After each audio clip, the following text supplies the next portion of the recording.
What happened before the most famous battle of the Old West? We'll take you on the trail to the Little Bighorn, just ahead.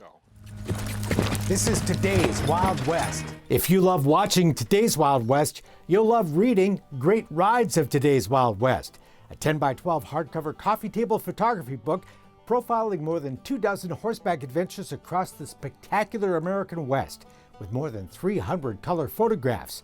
Makes a great gift and just $39.99 shipping included. Get yours at todayswildwest.com. Great Rides of Today's Wild West.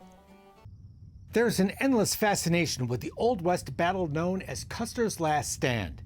Hundreds of thousands of people visit the Little Bighorn Battlefield National Monument every year, where General George Custer and much of his 7th Cavalry were wiped out by Sioux and Cheyenne warriors.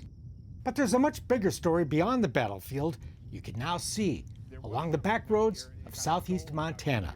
This is Custer's campsite, June 22nd. It's like a fascinating roadside history book on an often overlooked but crucial part of Custer's last stand. The 7th Cavalry arrived here about 4 o'clock in the afternoon. Free for anyone to see who's willing to pull off the busy interstate. There was a lot of Indian activity that they were seeing on the north side of the Yellowstone. Lieutenant James Bradley, Chief of Scouts, proceeded up this drainage right here. This is Butte Creek drainage. And eventually you're going to get to the high ground there. Those are called the Rosebud Buttes.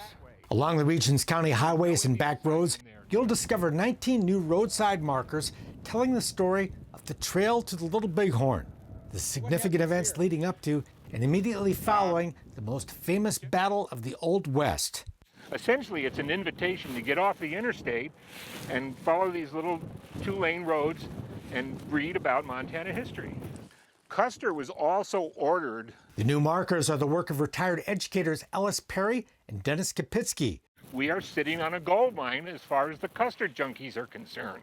This area's peaceful country roads belie the dramatic history that took place here nearly 150 years ago. The events leading up to and in the aftermath of the Custer battle were as interesting as the battle itself.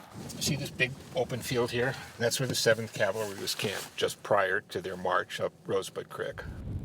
There are still mysteries, like the fate of 7th Cavalry Trooper Nathan Short, sent on a scouting mission before the battle by Custer and never seen again. The remains of a soldier were found miles away months later, where a small memorial was erected in 1886. There's some controversy as to who it actually is. The point is that many cavalrymen, troopers died lonely deaths. It was a tough place to live. There are also markers from 1873, 3 years before the Little Bighorn, when Custer and the 7th were sent here to protect the survey crew for a new railroad and fought 3 skirmishes with the Lakota. The Indians, their tactics were strike and then run away, strike and run away. Custer felt, and the officer corps to a man felt that the Indians would run away the first time somebody in a blue uniform showed up. Well, that didn't happen at the Little Bighorn. Southeast Montana also has a wealth of small-town museums with their own historic treasures. There's small museums in virtually every small community that you visit. Forsyth has a very nice museum. Hysham, there's a small museum there. It's all fascinating stuff. Interesting story. These 3 guys are out hunting. They're up there out of the sight of the troops, and they got trapped by the Indians. And they look up on the bluffs, and there's the Lakota watching the funeral. And while it was a long time ago, it's American history that has much in common with the battles of today. If you read the backstory, Custer got cross-wired with President Grant because he criticized the president's brother. If kids want to study history and understand the nature of politics in America today, all I have to do is look at Custer and what was going on 130 years ago.